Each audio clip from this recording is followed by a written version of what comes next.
அனைவருக்கும் ஆரூர் புகழேந்தின் இனிய புத்தாண்டு நல்வாழ்த்துக்கள். நாம் நம்மளோட யூடியூப் சேனலில் தொடர்ந்து நிறைய கதைகளையும் உண்மை சம்பவங்களையும் பார்த்துட்ருக்குறோம். அந்த வகையில் இன்றைக்கி புரட்சித் தலைவர் எம்ஜிஆர் அவர்கள் அப்போ தான் வளர்ச்சி அடைந்து வரக்கூடிய காலகட்டம்.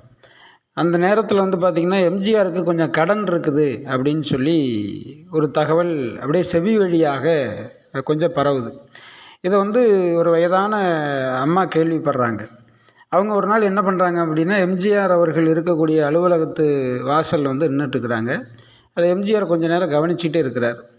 ஒரு மணி நேரம் 2 மணி நேரம் ஆனதுக்கப்புறம் ஒருத்தவங்களை கூப்பிட்டு, வாசலில் ஒரு அம்மா நிற்கிறாங்க, அவங்க யார் என்னன்னு கேளுங்க அப்படின்ன உடனே அவங்க போய் கேட்ட உடனே, ஐயாவை பார்க்கணும் அப்படின்னு சொன்னாங்க.